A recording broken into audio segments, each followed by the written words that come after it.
धामी सरकार द्वारा विधानसभा सत्र में यूसीसी बिल को सदन में पेश किया गया, जिसके चलते राज्य भर में सभी संवेदनशील जगहों पर पुलिस फोर्स तैनात की गई।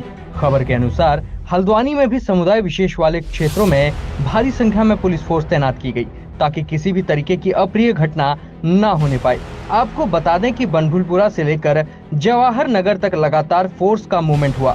एसएसपी प्रहलाद मीणा खुद मौके का मुआयना करने पहुंचे थे।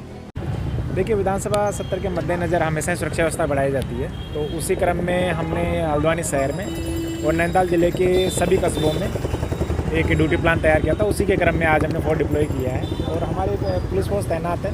वैसे सब कुछ सामान्य चल रहा है, लेकिन अगर कोई किसी तरीके की घटना होती है तो उसको डील करने के लिए सारी फोर्स तैनात। सोशल मीडिया पर नज़र की जा रही है सर, इस पर सोशल मीडिया की निगरानी की जा रही है और बाकी चीज़ों का भी इंटेलिजेंस कलेक्शन किया जा रहा है। बाकी सब कुछ सामान्यपूर्ण है और हम उम्मीद करते हैं कि सबको शांतिपूर्ण तरीके से। यूसीसी को देखते हुए कुछ नजरें बनाए हुए हैं। देखिए, जिस तरीके के इनपुट हैं उसके हिसाब से सब कुछ सामान्य है, लेकिन चूँकि पुलिस का काम विधानसभा सत्र के दौरान हर जगह व्यवस्था को ठीक रखना है, तो हम उसी के क्रम में ये सारी चीज़ों की तैयारी कर रहे हैं। इसके साथ ही अगर उत्तराखंड अल्पसंख्यक आयोग की बात करें तो उत्तराखंड अल्पसंख्यक आयोग के उपाध्यक्ष मजहर नईम नवाब ने इस बिल को ऐतिहासिक बताते हुए इसका समर्थन किया है।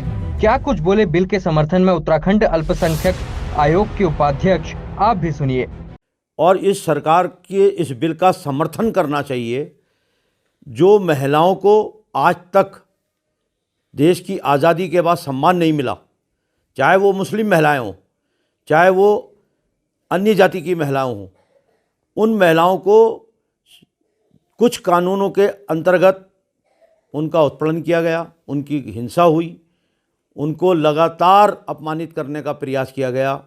किसी महिला की 6 महीने साल भर के बाद शादी होने के बाद और दूसरी शादी कोई व्यक्ति करता, उस महिला के दिल से पूछो कि उसका घर बसने से पहले बिगड़ जाता था।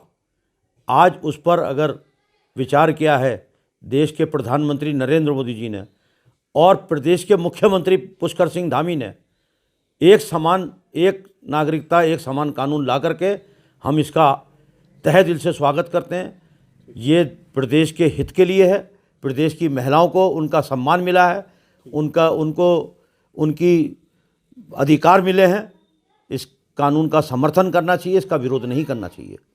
यूसीसी बिल के सदन में पेश होने पर न केवल राज्य का अल्पसंख्यक आयोग बल्कि आम लोग भी सरकार के इस फैसले का समर्थन करते दिखे।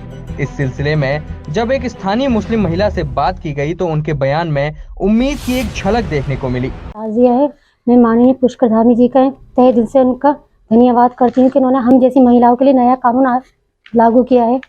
मेरी शादी को अभी सिर्फ 1 ही साल हुआ है, 11 नवंबर 2022 को हुई है मेरी शादी। अभी मैं सही से रही भी नहीं उनके यहाँ, और मेरे हस्बैंड ने मुझे पहले तो उन्होंने हस्बैंड ने मुझे वहाँ भेज दिया था अम्बाला अपनी माँ के यहाँ कि वो मेरी माँ की तबीयत सही नहीं है, वहाँ चली जाओ, तुम कुछ दिन वहाँ रह लेना।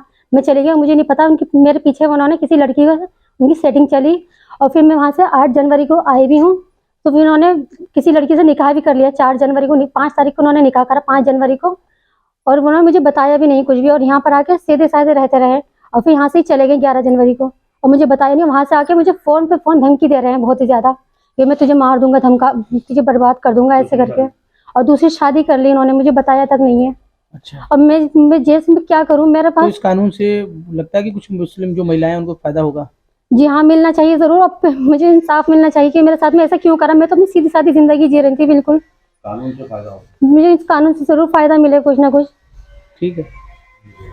इस बिल के लागू होने और कानून बनने के बाद जनता को कितना फायदा होगा या समाज की स्थिति में कितना बदलाव आएगा, ये तो आने वाला वक्त ही बताएगा। मगर सदन में इस बिल के पेश होने पर आम जनता में एक उम्मीद जरूर देखने को मिली है।